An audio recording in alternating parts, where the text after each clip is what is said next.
स्वागत है। आज हमारे सामने है अनिल चंद्र ठाकुर की कहानी जब भगवान मर गया। हाँ, और ये कहानी खूबसूरती और तकलीफ के मतलब एक गहरे विरोधाभास को दिखाती है। बिल्कुल। आज हम इसी कहानी के जरिए मानवीय पीड़ा और आस्था के टूटने के अनुभव को समझने की कोशिश करेंगे। हाँ, ये कहानी हमें सीधे ले जाती है इंसानी दुख, सामाजिक बेरहमी और विश्वास के चरमराने के भंवर में। सही। हम देखेंगे कि गमकी के जो हालात हैं वो उसे कैसे एक ऐसे बिंदु पर धकेलते हैं जहां उसकी आस्था मतलब उसका एकमात्र सहारा ही बिखर जाता है। कहानी की शुरुआत में ही गमकी का परिचय है बेहद सुंदर, सौंदर्य की प्रतिमा जैसी, पर जिंदगी उतनी ही मुश्किल। हाँ, माँ नहीं है, पति ने क्या कहते हैं बांझ कहकर छोड़ दिया है, और सौतेली माँ और पिता का बर्ताव भी बहुत कठोर है। वो दिन भर मिट्टी के बर्तन बनाने के पुश्तैनी काम में लगी रहती है और कमाई पर उसका कोई हक नहीं। और ये सिर्फ शारीरिक मेहनत नहीं है ना? नहीं, बिल्कुल नहीं। वो लगातार भावनात्मक तिरस्कार झेल रही है, बांझ होने का सामाजिक कलंक है और पूरी तरह दूसरों पर निर्भर है। इसका वजन मतलब बहुत भारी है। हाँ। तो ऐसे में पास का जो शिवालय है वो उसके लिए सिर्फ पूजा की जगह नहीं रह जाता, वो एक शरण स्थली बन जाता है। हाँ बिल्कुल, एक शरण स्थली जहां वो पत्थर की मूरत से ही सही अपना दर्द कह पाती है।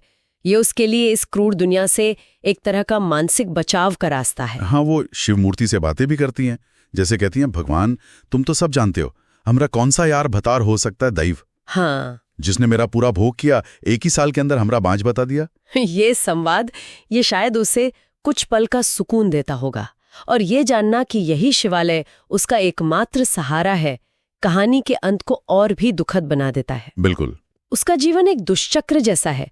सुबह बर्तन बनाना, मिट्टी साधना, चाक चलाना, फिर नहाकर शिवालय जाना, शाम को हाट में बिक्री। अकेलापन भी बहुत है, आस पड़ोस की औरतें तक किनारा करती हैं। हाँ, लेकिन फिर कहानी में एक उम्मीद की हल्की सी किरण दिखती है। हाँ, वो हाट वाला प्रसंग। जी, हाट में एक युवक उसकी मदद करता है, उसमें दिलचस्पी दिखाता है। वो कहता है, मुझे तुम्हारे बारे में सब कुछ मालूम हो गया है गमकी, तो फिक्र मत कर, मैं तुमसे ब्याह करूंगा। ये जानते हुए भी कि उसे बांझ कहा जाता है। हाँ, ये बड़ी बात है। तो गमकी के मन में डर और उम्मीद दोनों एक साथ आते हैं। बिल्कुल।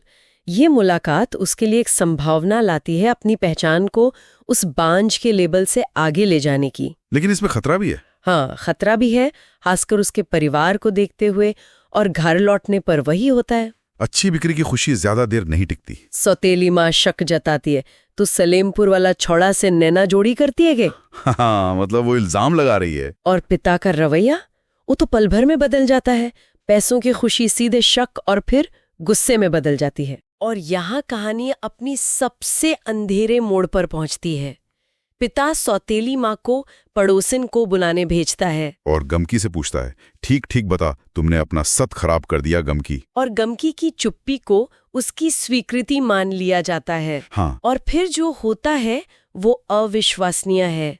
कहानी में लिखा है, आदमी जब अपना विवेक छोड़ देता है तो वह पिशाच हो जाता है। पिता का अपनी ही बेटी पर हमला, ये सिर्फ एक व्यक्ति का पतन नहीं है, शायद ये उस सामाजिक दबाव और वो जो झूठी इज्जत का बोझ है उसका नतीजा है जो इंसानियत खत्म कर देता है। गमकी की प्रतिक्रिया, वो चीख भी नहीं पाती, जैसे शर्म और क्रोध से उसकी आवाज जम गई हो। वो बस मनी मन हो भोला बाबा हो देव पुकारती रहती है। और फिर वो शिवाली की तरफ भागती है, लेकिन इस बार दुख में नहीं, इस बार भयानक गुस्से में, हाथ में वो मिट्टी कूटने वाली मुंगरी लिए हुए।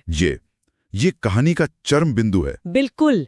शिवालय जो उसका एकमात्र आश्रय था अब उसके क्रोध और मोह भंग का निशाना बनता है। उसका मूर्ति पर मुंगरी से वार करना, ये महज पागलपन तो नहीं लगता? नहीं, बिल्कुल नहीं। ये उसकी टूटी हुई आस्था का विस्फोट है। ये उस ईश्वर के प्रति गुस्सा है जिसने उसे बचाया नहीं, और शायद उस पूरी व्यवस्था के प्रति भी जिसने उसे इस हाल में पहुंचाया। सही कहा। कहानी का शीर्षक जब भगवान मर गया वो इसी क्षण को व्यक्त करता है।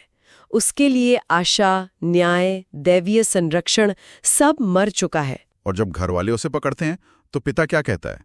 छगोड़िया तो पगला गए। हाँ, उसे पागल करार दे दिया जाता है। वो चीखती रहती है, तू बाप है कि पिचाज रे बाबू, तू हमारी इज्जत लूट लिया रे। लेकिन उसकी सच्चाई को पागलपन का नाम दे दिया जाता है। और अंत में उसे उसी चाक से बांध दिया जाता है जिससे वो बर्तन बनाती थी। वही चाक जो उसकी मेहनत का भी प्रतीक था और उसके शोषण का भी। कितना कितना त्रासद है ये। उसे उसी चीज से बांध दिया गया जो उसकी जिंदगी का हिस्सा थी, और उसे पागल कहना ये उसके साथ हुए अन्याय पर पर्दा डालने जैसा है। बंधे हुए वो आखिरी बार आसमान की ओर देखती है और पूछती है, देवा तू सचमुच मर गया रे? और फिर बस रो पड़ती है। एक ऐसा सवाल जिसका कोई जवाब नहीं। हाँ, तो ये कहानी हमें सोचने पर मजबूर करती है। बिल्कुल, कि जब आपके सहारे सामाजिक हों, पारिवारिक हों, यहाँ तक कि आपकी आस्था भी, जब वो आपको धोखा दे जाएं या नाकाम साबित हों, तो इंसान कहाँ जाए? सही। असहनीय पीड़ा के सामने आस्था की क्या सीमा है? जब विश्वास के स्रोत ही विश्वासघात करें, तब मानवीय आत्मा का क्या होता है? ये गहरे सवाल हैं जो कहानी हमारे लिए छोड़ जाती है। इस पर विचार जरूर करना चाहिए।